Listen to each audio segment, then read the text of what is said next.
In the golden expanse of the Masai Mara, where the sun paints the plains in hues of amber and the wind carries whispers of ancient legends, life thrived in an intricate dance of survival. Among this wild tapestry of life, the four musketeers had once reigned supreme. Hunter, Morani, Sikio, and Scarface, their names resonated across the savannah like a hymn of power and courage. Scarface, the most iconic of them all, bore a scar that spoke of battles won and a legacy forged in blood and dust. Theirs was a rule unchallenged, a coalition unmatched in strength and unity. They ruled not just with dominance, but with a bond that turned them into legends. But the wheel of time turns unrelentingly, and the kings of the savannah, like all great rulers, faced their mortality. One by one they departed, leaving behind a void that seemed impossible to fill. From this lineage of strength and resilience, two cubs were born. Red, with his fiery mane that hinted at his name, and Tatu, whose markings reflected the legacy etched in his bloodline. From the moment they opened their eyes, they were heirs to a dynasty, carrying the weight of history on their young shoulders. Yet in their innocence, they were oblivious to the trials that lay ahead. Their early days were filled with the joy of cubhood, mock battles, playful hunts, and the shelter of their pride. They grew under the watchful eyes of their mother and the lionesses of their pride, learning the ways of the wild. Each tumble, each leap was a step toward the destiny that awaited them. But the shadow of their fathers loomed large, a silent reminder of the expectations they would one day have to meet. As they grew, the blood of the musketeers pulsed stronger in their veins. Red, with his bold spirit, often took the lead in their adventures, while Tatu, more thoughtful and observant, acted as his steadfast companion. Together, they were a reflection of the strength and unity that had defined their forebears. But the savannah is a realm of trials, where strength is forged in adversity. The day came when the safety of cubhood was shattered. A new coalition of males, led by the formidable Kibu and Rafiki, challenged the pride. Red and Tatu, still in their adolescence, were cast out alongside their brothers, thrust into a world that offered no shelter. Their journey into the unknown had begun, and with it the story of Red and Tatu truly began to unfold. The savannah stretched endlessly before them, an unforgiving expanse where every shadow held danger and every sound could signal a threat. Red and Tatu, once surrounded by the protection of their pride, were now cast into the harsh reality of survival. The loss of safety was like the loss of a limb, painful and disorienting. Yet, the fire of their lineage burned in their veins, pushing them forward. Their first days as nomads were chaotic.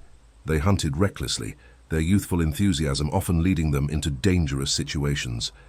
Their inexperience left them vulnerable to rivals, and the ever-present threat of hyenas shadowed their movements.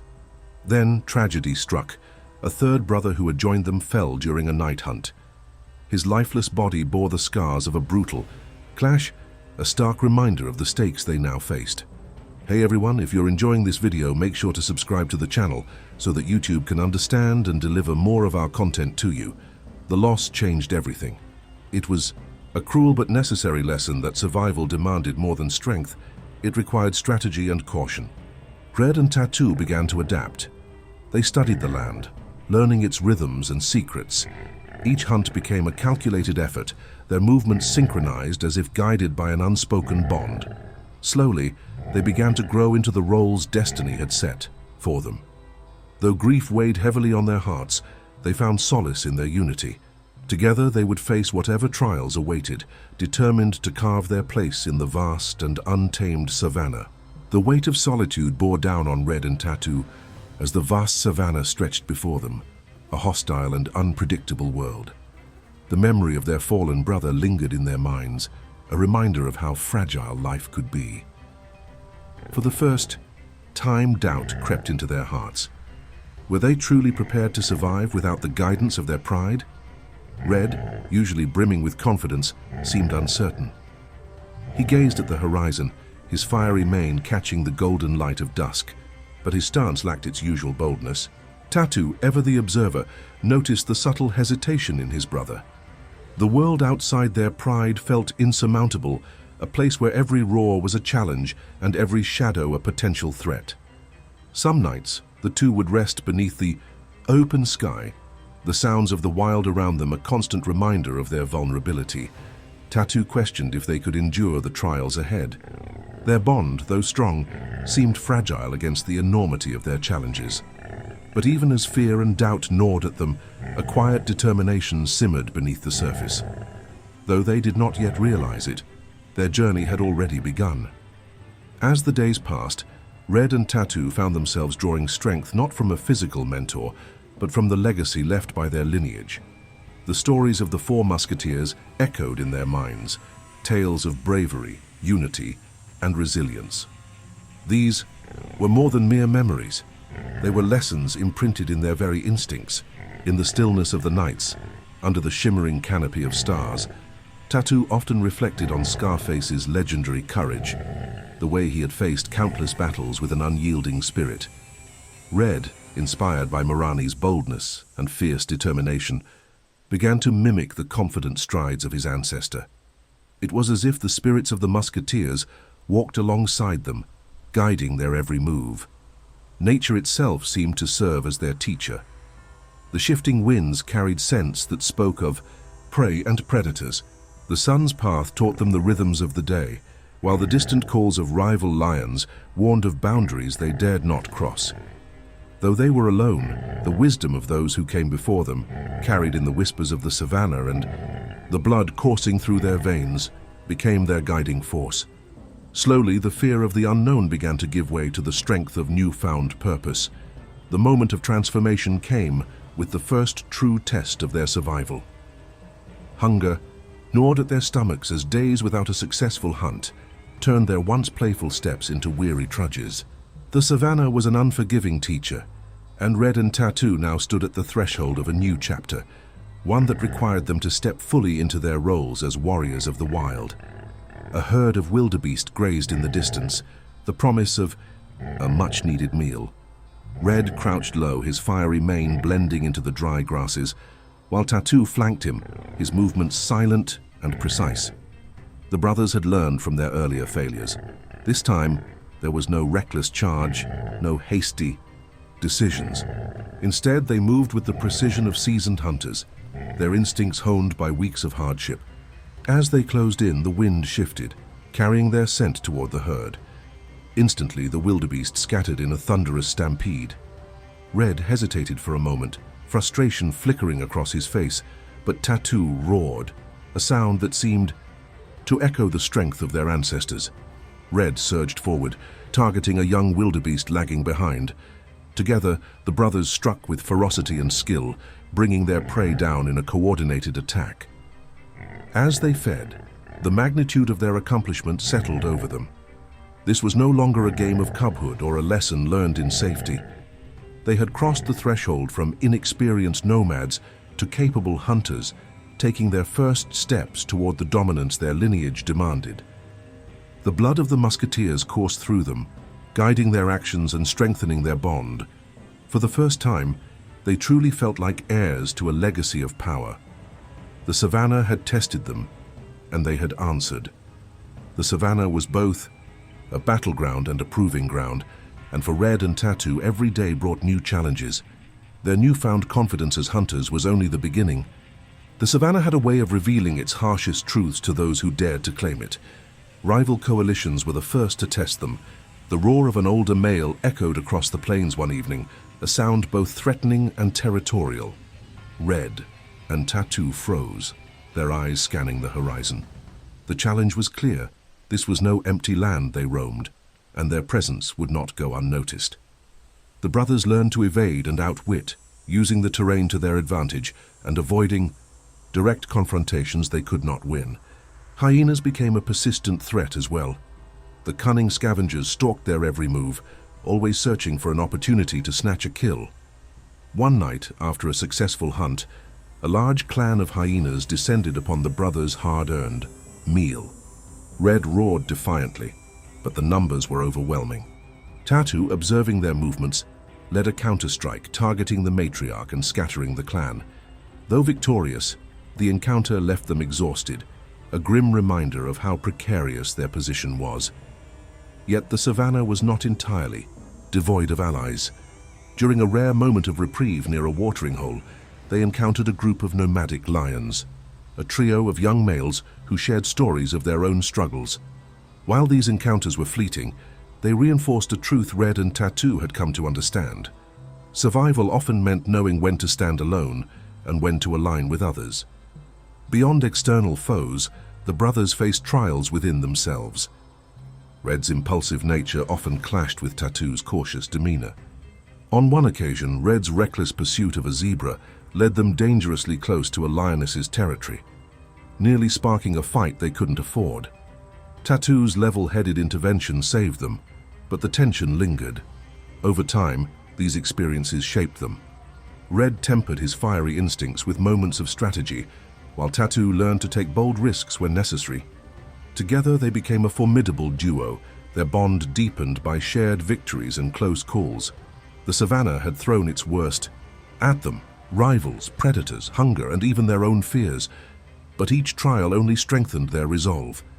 Red and Tatu were no longer mere heirs to a legacy. They were carving their own story into the land itself. With every challenge they overcame, their roar grew louder, signaling to the savannah that a new era was dawning.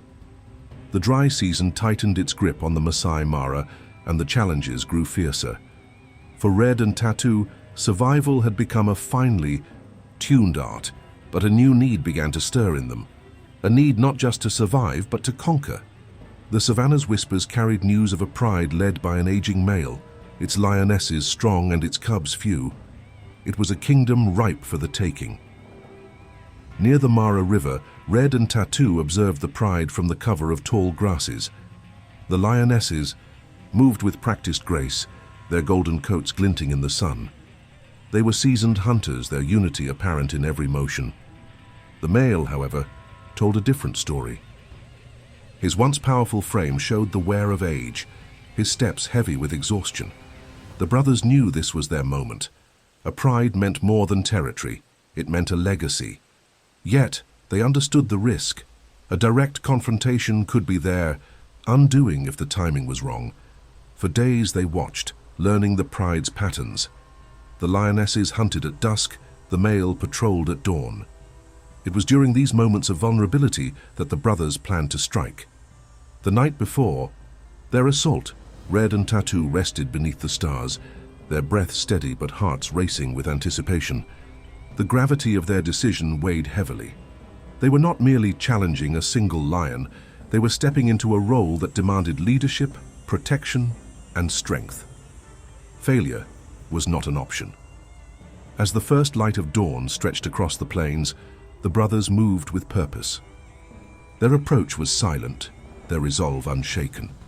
The aging king stood alone, unaware of the storm brewing in the shadows. Red and Tatu were no longer wanderers, they were challengers, ready to claim their place in the savannah. The dawn cast long shadows over the plains as Red and Tatu moved toward their target. The aging male stood at the edge of his territory, his body weary from years of battles and patrols. His once mighty frame was now a testament to time's toll, yet his amber eyes still burned with the pride of a ruler. He was unaware of the challenge approaching from the shadows. Red led the charge, his fiery mane glinting in the golden light. With a deafening roar he announced their presence, sending birds scattering from the nearby trees. The old lion turned, his muscles tensing despite his age. This was not his first fight, but it might very well be his last. The initial clash was thunderous, a brutal collision of muscle and determination.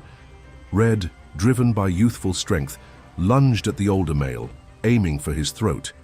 The elder lion countered with surprising speed, raking his claws across Red's flank. Tatu circled the fray, his eyes calculating every move, waiting for the opportune moment to strike. The battle raged on, the savannah bearing witness to the raw power of nature's hierarchy. Dust rose around the combatants as the elder lion fought with the desperation of one defending his legacy. Red's raw aggression began to falter under the older lion's calculated strikes. It was then that Tatu made his move. With precision honed by months of survival, Tatu attacked from the side, throwing the elder lion off balance. Together, Red and Tatu overwhelmed their rival. The aging king let out one final roar, a sound filled with defiance and dignity before collapsing to the ground. The savannah grew still as the battle ended. Exhausted but victorious, Red and Tatu stood over their fallen opponent. The lionesses, drawn by the commotion, approached cautiously. Their sharp eyes assessed the new rulers. Red, his wounds still fresh, stood tall, his fiery mane a symbol of dominance. Tatu, ever watchful, exuded a quiet strength that balanced his brother's intensity. The lionesses bowed their heads in acceptance, their instincts recognizing the power of the coalition that now stood before them. Red and Tatu had proven themselves, not just as warriors, but as leaders.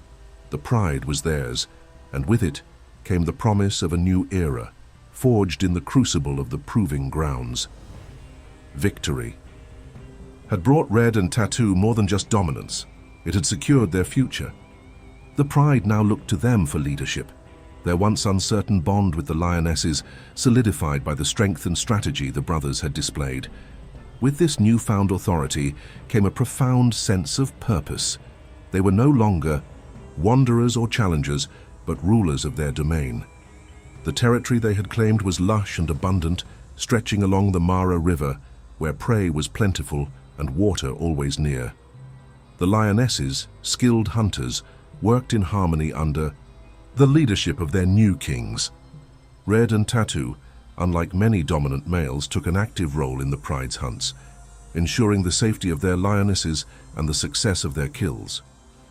As cubs began to be born into the pride, Red and Tatu found themselves not only protectors, but also mentors. Their lineage, descended from the legendary musketeers, was now taking root in the next generation. The sight of their cubs stumbling through the grass, learning to hunt and play, was a reward that no battle could rival. In their triumph, Red and Tatu had carved out a legacy of their own, a legacy of strength, unity, and renewal in the savannah. For a time, life within the pride seemed perfect. Red and Tatu had secured a territory teeming with life. Their lionesses thrived, and their cubs grew stronger with each passing day.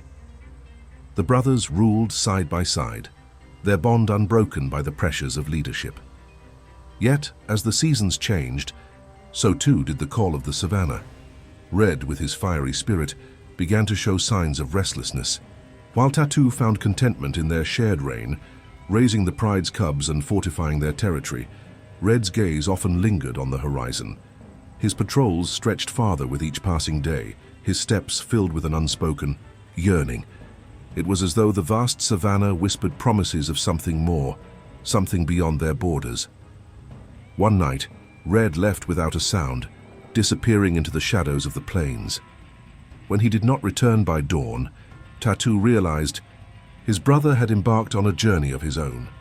The thought of losing Red unsettled him. Their bond had carried them through countless trials, and Tatu was unwilling to let his coalition partner face the dangers of the wild alone. Guided by instinct and loyalty, Tatu set off in search of Red, following his faint trail across the rugged landscape. As he journeyed, he reflected on their shared struggles and triumphs, vowing to bring his brother back. The savannah had tested them many times, but Tatu knew their greatest challenge still lay ahead. Red rested beneath a rocky outcrop, his fiery mane disheveled and his body weary from days of travel. The sweltering African sun beat down on him as he drifted into a restless slumber. He had ventured farther than ever before, driven by a hunger for something he couldn't name. But in his isolation, danger had found him. A low, guttural laugh echoed across the savannah, followed by the ominous chattering of hyenas. Red's eyes snapped open and he saw them, a clan of 20 hyenas led by a cunning matriarch circling him with practiced precision. Red rose to his feet, his body tensing for the fight. Alone, outnumbered and exhausted, he knew the odds were against him. The hyenas lunged, testing his defenses with quick darting attacks. Red fought valiantly, his roars splitting the air, but their relentless onslaught began to wear him down. His strength ebbed with each passing moment, the scars of his battle evident in his faltering movements. Just as the matriarch closed in for the final blow, a thunderous roar shattered the chaos. Tatu appeared on the horizon, charging into the fray with unrelenting fury. His arrival was like a storm, scattering the hyenas in all directions. Together, the brothers fought with a unity honed by their shared trials, driving off the attackers and reclaiming their place atop the savannah. When the dust settled, Red stood beside Tatu, his breaths ragged but his spirit renewed. In his brother's unwavering loyalty, he saw the strength of their bond and the resilience that had carried them this far. This moment was more than a rescue. It was a rebirth. Red returned to the pride, humbled and reinvigorated. Together, he and Tatu were reminded that survival was not just about strength, but about the power of partnership. Red and Tatu returned to their pride, their bond stronger than ever. The scars they bore from their battles told a story of resilience and loyalty, a testament to the trials they had endured. Their lionesses greeted them with quiet recognition, sensing the weight of their journey and the lessons they carried back with them. The savannah, vast and indifferent, seemed to honor their return with a rare peace. Red, once restless and searching, had found clarity in the loyalty of his brother. Tatu, steady and deliberate, had proven that their strength lay not just in their individual abilities, but in their unity. Together, they had not only survived, but thrived, and now they carried the wisdom of their journey back to their pride. Red and Tatu's leadership grew even more profound. The pride flourished under their guidance, their cubs growing into young lions with the same fiery determination their fathers had shown. Red and Tatu shared their hard-earned lessons, teaching patience, strategy, and the importance of working together. Their coalition became more than just a partnership. It was a legacy that inspired strength and solidarity among their pride. But as the seasons passed, the call of the wild stirred once more. This time it was not a restless yearning, but a shared understanding. Red and Tatu, guided by an unspoken bond, led their pride across new horizons. They ventured into lands unexplored, carving a path through the unknown. And then, as mysteriously as they had risen, Red and Tatu vanished from the annals of the Masai Mara. Their names faded into whispers, their story becoming part of the savannah's timeless lore. Some said they had perished in distant battles. Others believed they had chosen to live as nomads, embracing the freedom of the wild. What remained was their legacy, a story of triumph, partnership, and perseverance. Red and Tatu's journey was more than the tale of two lions. It was a testament to the enduring power of unity and the spirit of the savannah. They were heirs of the musketeers, and their roar would echo in the golden plains for generations to come.